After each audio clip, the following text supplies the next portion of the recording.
Hello, my friends. Welcome. My name is Joe. This is the Joe Martino Show. And today we're going to talk about grief. We're going to talk about a pivot position that we can take that can help us transform in the middle of grief. Let's kick it off. This is the Joe Martino Show. You're listening to the Joe Martino Show, a podcast dealing with all things emotional, relational, and human nature. Joe is a licensed counselor in the state of Michigan, specializing in relationship therapy. He is also the author of the book, The Emotionally Secure Couple. All advice offered in this episode is offered for entertainment and educational purposes only. Enjoy the show. All right, welcome back. Today I want to talk to you about what we call a pivot shift, this idea of looking at a problem but then pivoting just a little bit to look at it a little bit differently. And this is something that you'll hear from counselors relatively regularly. It's something that counselors do in a way that hopefully brings health and healing to the people that we're working with. And it's something that I think is very important for you to consider, is especially this time of year. Now, when I'm recording this, the time of year, it can be very difficult for people. And people, certainly seasons affect our moods, and people tend to react differently. Fall and spring being a little bit different as we move into winter and we don't get a lot of sunshine.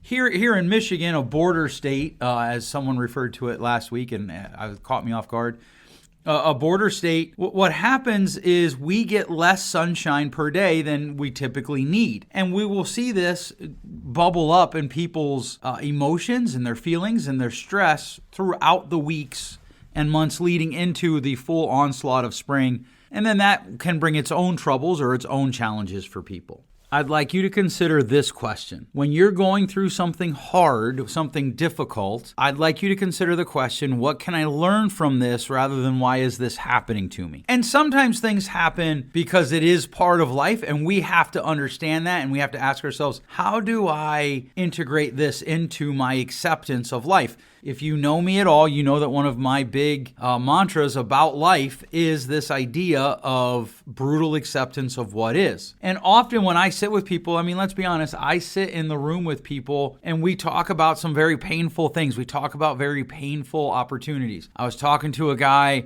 whose dad is less than a stellar dad, and his dad's in his late 70s. His wife and his adult children think that he should just cut ties with his father because his father's that mean. And he said, the thing that I'm trying to balance is I'm not responsible for my dad, and I want to demonstrate a life of grace to the people around me, even for my dad. That doesn't mean I need to let my dad into all areas of my life, but I need to have some level of reach out to him that is regular. And so I'm trying to figure out how I do that. What he's asking himself isn't, why is this happening to me? He's asking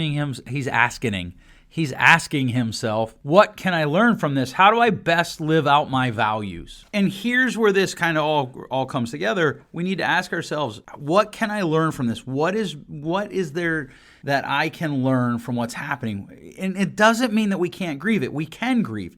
In fact, we should grieve. I was just thinking today about how much I miss my mom. She's been gone almost 20 years, and I miss her. And I grieve often when I think of her, and that's okay. And if I stop there, though, I'm a little bit potentially wasting that opportunity to ask myself, what am I doing with my life? What am I doing with the 20 years that I've had since mom passed? Am I doing something that she would be proud of?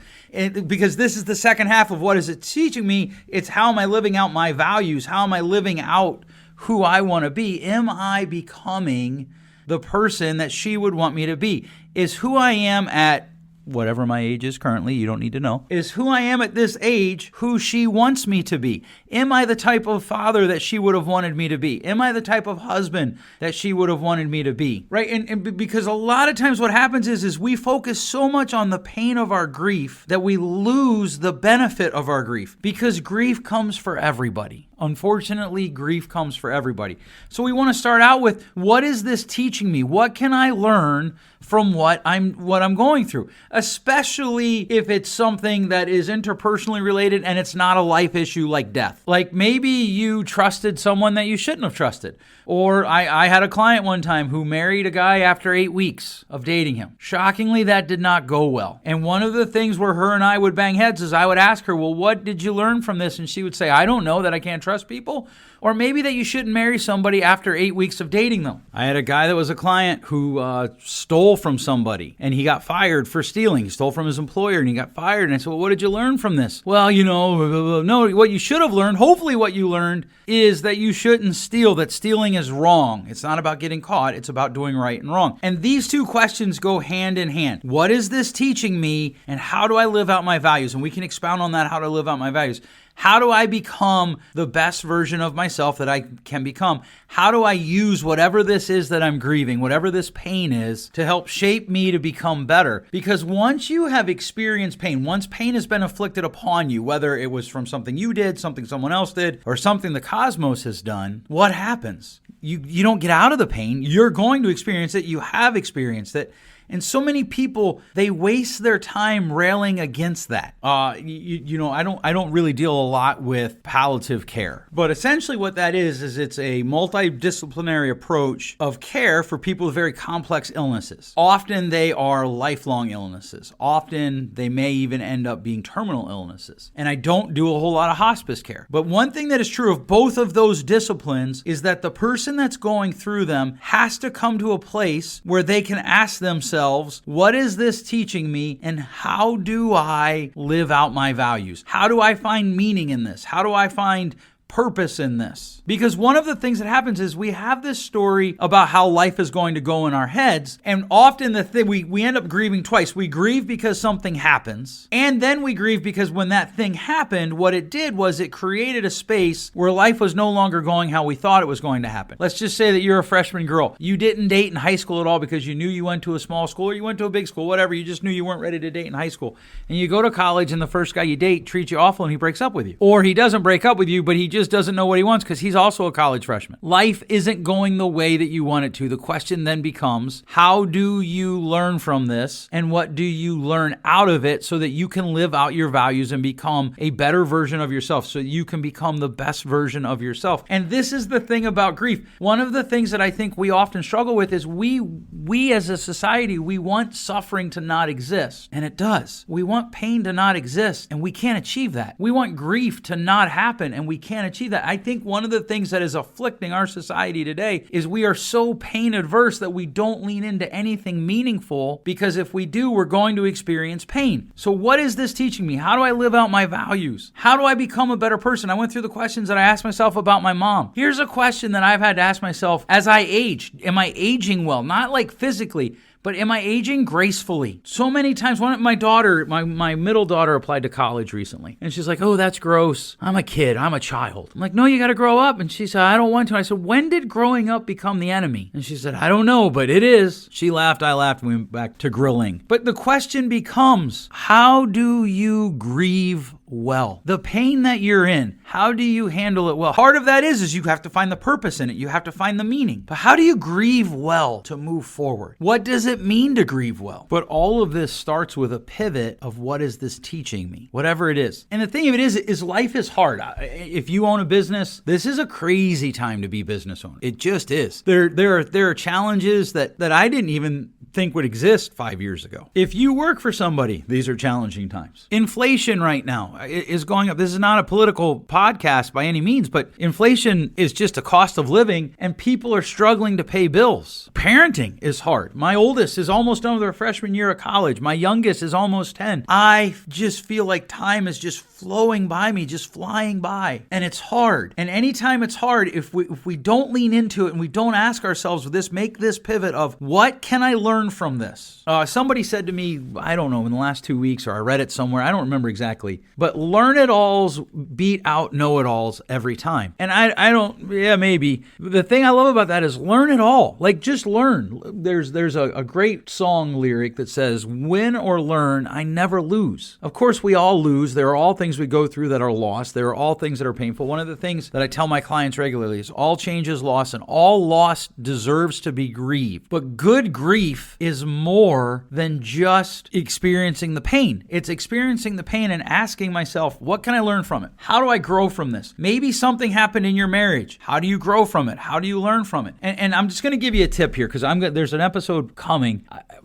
if you're divorced and your ex was a jerk, that doesn't mean that you need to be more selfish or that you need to fall in love with yourself more. I am blown away by the narcissism in today's self-help movement. I'm just tired of posts, I want to fall in love with someone myself. That is rarely helpful. Now, do people have to have a better self-view of themselves? Yeah, and maybe that's what the grieving is teaching you. You need to have a better self-view of yourself. You need to better understand your worth. You need to better understand boundaries. You need to better understand whatever it is that's going on and own your part of it. That's the hardest part for today, is when somebody brings pain to us, we still have to own our part of it. I was talking to my wife about somebody who continually I interact with, and there is pain there. And I said, I've got to figure out what is my part and how do I own it in a way that brings honor to the person that I want to be and live out for. How do I live out my life well? How do we grieve well? Part of it is we endure. And in order to endure, you have to have a target. You have to have something you're aiming for. Your life, if it's going to have meaning, has to be about more than you. This is something I say to my kids all the time. Something I say to my clients. It's something I say to my podcast people. That's you. It's something I say in anywhere that I can. If our lives are going to have meaning, they have to be about more than us. And nowhere else is this more important than when we're struggling with something, when we're caught in a painful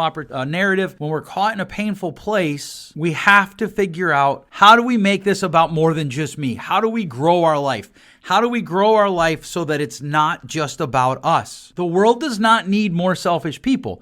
It needs more selfless people who understand real boundaries. Maybe that's what the painful thing that you're going through is trying to teach you. All right, so the 3 questions, what is this trying to teach me? That's the pivot question. That's the one where you make the turn. And then, how do I live out my values in the midst of this grief? Of course, that assumes that you know what your values are. And then, how do we grieve well? I think if you ask yourself these 3 questions, you will be able to endure. And we can make that the 4th question, how do I endure? But how you'll be able to endure if you can understand those 3 questions. Now, here's the thing. I want to make sure that I spend a few minutes on this. Those are not quick answers. Those are not one-time answers. And those are not answers that you simply get and then you're good to go. Typically, those are going to be things that you're going to revisit throughout the grieving process. And it's totally okay to think you have the answer today, and tomorrow morning when you wake up, you're like, whoop, I need to revisit that. Or you think you have the answer now, and 3 hours from now, you think you need to revisit it. That's okay. Just keep pivoting, keep asking, keep seeking to figure out, how do I grow through this pain? What do I learn from whatever this difficult situation is? What do I learn from this pain, and how do I grow? How do I live out my values to be a person that is honoring to who I could be? All right. Thanks so much for listening. If you enjoyed this episode, please share it with your friends. Share it to 3 people. One of the ways that we find meaning in life is we share things that we find meaningful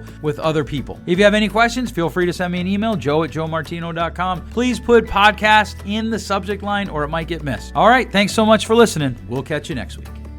Thanks for listening. If you enjoyed today's show, please share with a friend. And hey, give us that rating in your podcast store. Until next time, change possible.